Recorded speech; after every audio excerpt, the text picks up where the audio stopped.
My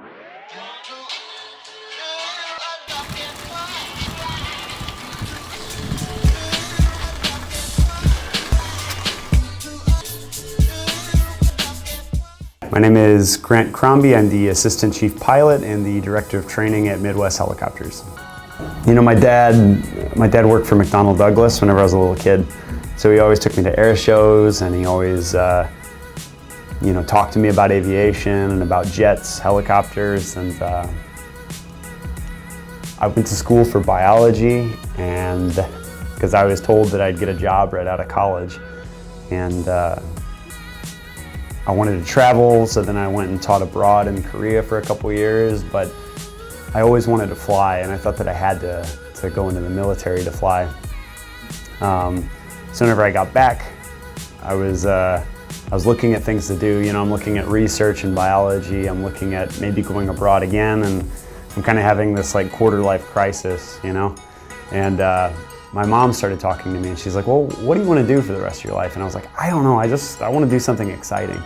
And she goes, oh, well, you know, how about you be a nurse? You know, I'm a nurse. You love being a nurse, you know? I'm just like, I don't think I want to be a nurse, Mom.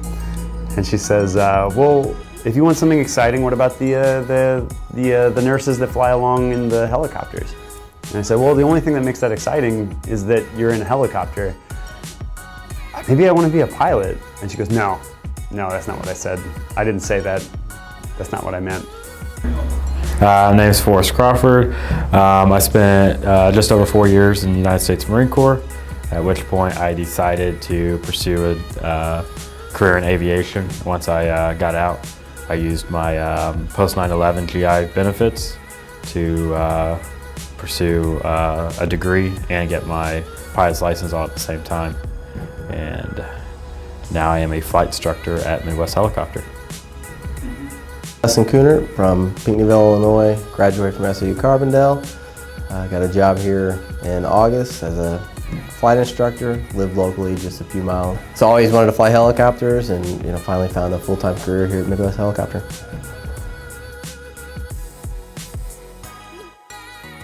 I wouldn't say I've really made too many difficult decisions. I mean, you make decisions every day while flying, whether or not to land in a certain area or not. I was in Utah doing search and rescue. There was a man lost and stranded on top of a mountain, and we were circling the mountain trying to locate him. And I guess that would probably be the most difficult decision, was when to try to stop looking for him, because fuel, deciding when we have to go back, or if we could wait 5 more minutes because he might be just on the other ridge line or something. So deciding when to stop looking for a man that was possibly going to die, or to head back to get fuel.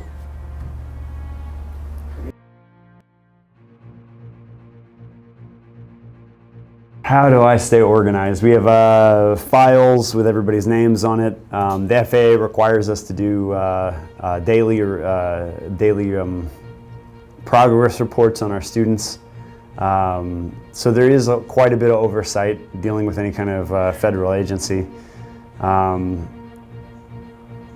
I feel like we stay pretty well organized, but it comes down to each person, having each instructor be held responsible for getting their paperwork done and putting it back into the right place, which is a constant battle. Like, you've seen my desk. I just cleaned off all the files that were on there I think I cleaned them off whenever you were here, but things stack up pretty quickly, so you have to stay on it pretty well, otherwise it gets overwhelming.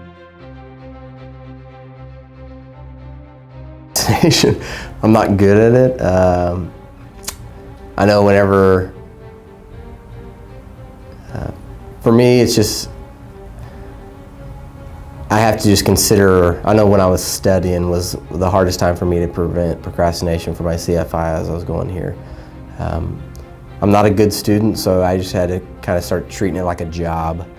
I didn't think of like, okay, I got to study these topics, and when I was in college, I just procrastinated everything, and I didn't really treat it like a job, But whenever I got here and started working towards my CFI, I just treat it like a job, I wake up, I show up at 8, start studying.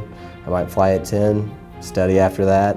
and then I just stay actively pursuing my career and what I'm working towards until 5 or 6 o'clock at night. Even on the days that I don't fly, I just went to the library and would study. That was my only tip for preventing procrastination, was just treat it like your job and don't make it a choice whether you're going to study or do whatever.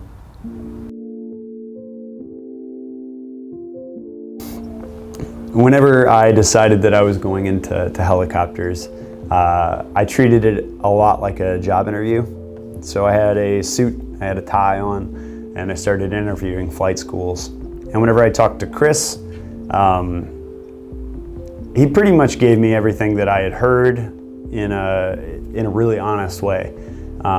He told me up front that he could never promise me a job, and he just because there's a lot of instructors coming through, which is in my research, that's one of the things that I had heard. If they promise you a job, they're probably lying. He was always really fair. The price of flight training went up a little bit while I was in the middle of my training, and Chris kept it at the same place for me to finish my rating. I always felt that they really cared about the students. They really cared about the people that they were giving instruction to. In addition, they're also a professional company, so they're not a company that's. Are you familiar with the term barnstormers? Yeah, so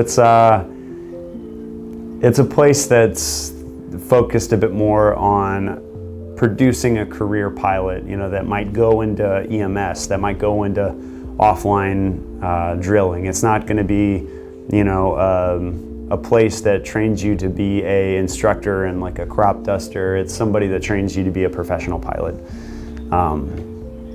And that appealed to me.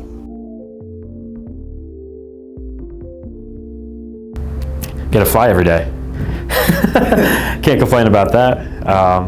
Coming in and I'd say between flying and teaching people something new. So just like I had a brand new student right now going out trying to teach them how to hover.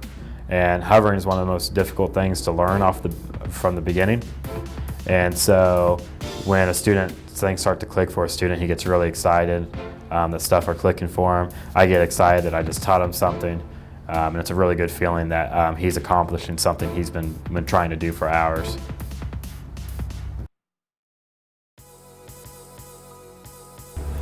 It's always a hard call, being able to tell whenever somebody's ready to solo. They have to be, they first off have to have a good control of the aircraft. But that's not everything, because everybody can fly at about that 20 hours. Another part of it is good ADM, or aeronautical decision making. So the winds are coming out of the south, but we have east-west runways. They want to join the pattern, and how do they enter it, The tower often will give us confusing radio calls. Since helicopters are able to take off in 360 degrees, we don't always have to take off from a runway. It gives us more options, and because it gives us more options, a low-time pilot may not know what the best decision is. So being able to have common sense and good aeronautical decision making is really important for helicopter pilots. Also being able to talk on the radio coherently, being able to articulate what they want from the tower and what they're able to do. For a student to be able to tell the tower no, or I don't understand, that goes a long way, because oftentimes the tower will ask something too confusing from the student. They'll say something that will confuse a normal pilot, and if they're able to say I don't understand, or can you repeat that for me, I'm a student pilot, it takes a lot of guts, and it takes a lot of confidence to be able to do that. And a lot of times, I hate saying this, but a lot of times you'll get a pilot that will just say that they understand and do what they want, and it gets them into trouble, like picking up and crossing an active runway, or doing what they think is right rather than what the controller's telling them. And we don't have that happen here very often because we've got pretty rigid rules on whenever people can solo. But it does happen, so it's good to make sure that the student is aware of what's happening, they have good aeronautical decision making, and they're able to control the aircraft. And once they have those three things, then they're ready to solo, and they're ready to go out by themselves.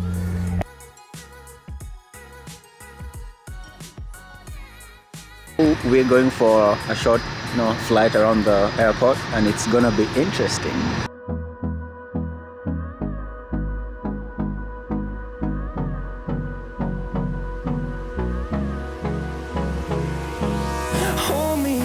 Till I get up, time is barely on our side. I don't wanna waste what's left. The storms we chase are leading